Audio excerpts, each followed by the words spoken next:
Amigos, bienvenidos. Muchas gracias por estar nuevamente en compañía del programa Construyendo. Esta semana el programa promete, y promete no porque estemos en campaña, a pesar de que mi invitada también ha participado en política. Promete porque tengo una invitada de lujo, es la economista Eva García Fabre. Está conmigo para hablar media hora acerca de la situación económica del país.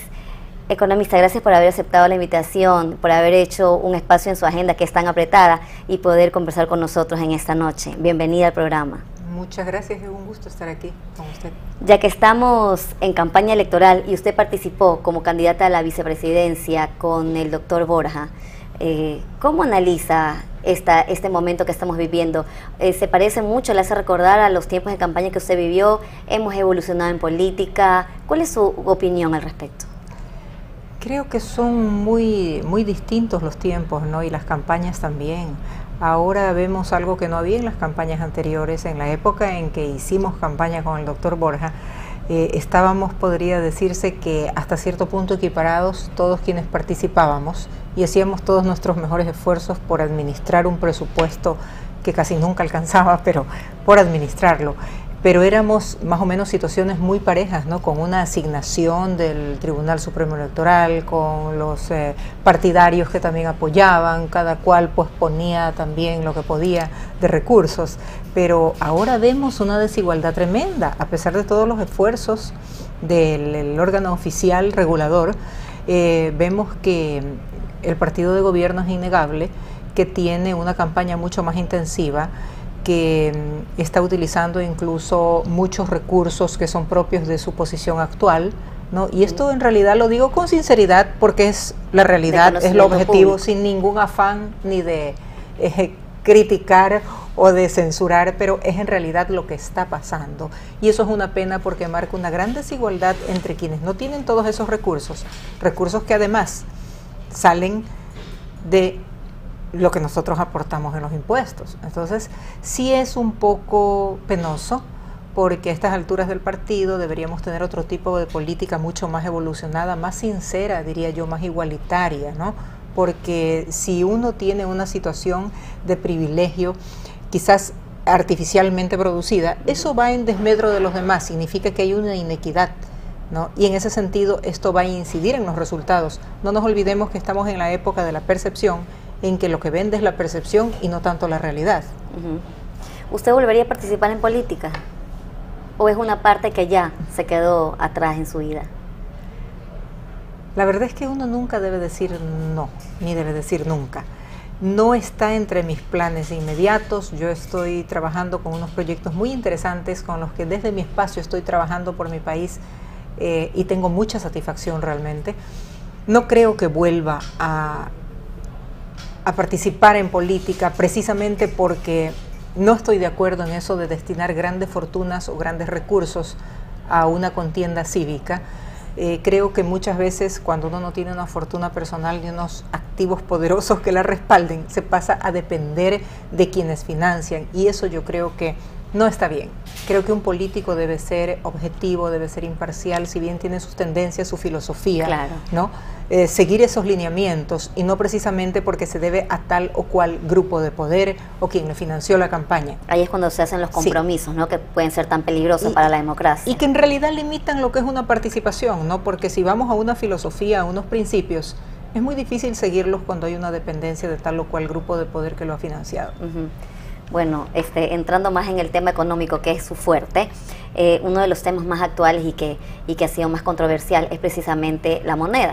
Hay personas que están de acuerdo con mantener el dólar como una moneda fuerte, que nos ha dado estabilidad, que nos ha ido muy bien con el dólar. Hay personas que dicen, en cambio, los detractores, dicen que en comparación con el euro, cada vez va perdiendo valor y va perdiendo estabilidad. ¿Usted qué piensa? ¿Sería bueno para nosotros dejar el dólar? Bueno, el dólar sigue siendo una moneda dura y sigue siendo una moneda que se transa en todo el mundo y eso es innegable.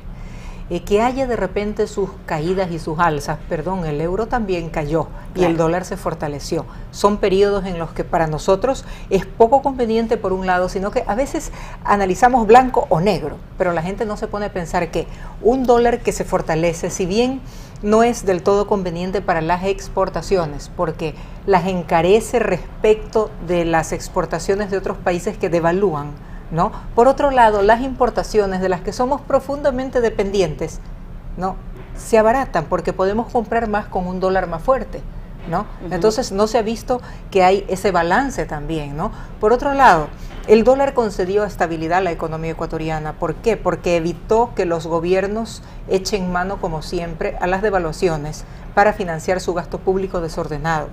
¿Qué lograban con esto?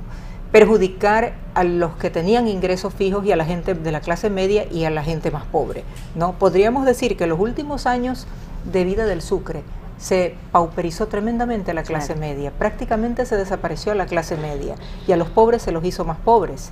Cuando entramos a la dolarización, sufrimos una macro devaluación, una exagerada devaluación, y tuvo un costo tan tremendo que marca el inicio del éxodo masivo de los compatriotas al exterior. Ahí comienza la migración desenfrenada, ¿no? Fue quizás la época de crisis más aguda de toda la historia del país.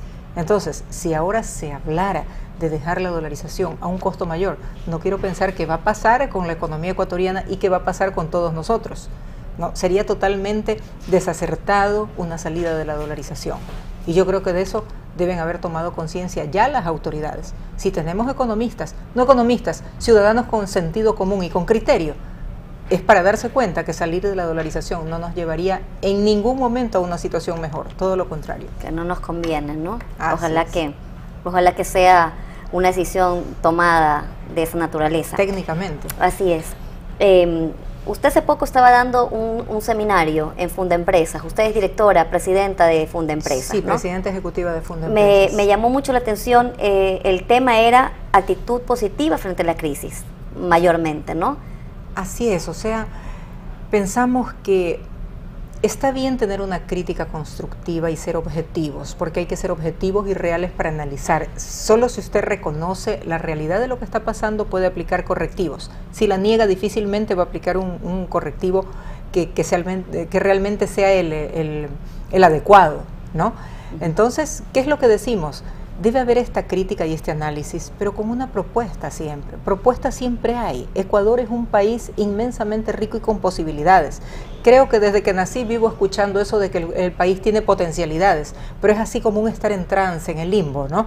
Tiene potencialidades, pero no se hace en realidad. ¿Qué nos falta? El poder organizarnos, el poder administrar bien el país, ¿no? Hasta ahora no oímos, por ejemplo, propuestas que nos digan, tenemos 4 sectores que vamos a desarrollar. Mire usted que en este seminario de liderazgo, en este taller de liderazgo que realizamos, fue extraordinario, el instructor brasileño fue excelente, pero además logramos que participara el actual prefecto del Guayas, hablando del desarrollo del plan turístico de la provincia. ¿Por qué lo invitamos? Porque nos enteramos por noticias de un periódico que el Plan Maestro de Desarrollo Turístico de la provincia había cumplido con sus metas, pero además había superado estas. Entonces, en época de crisis, cuando todo el mundo parece andar desorientado, con una inestabilidad marcada,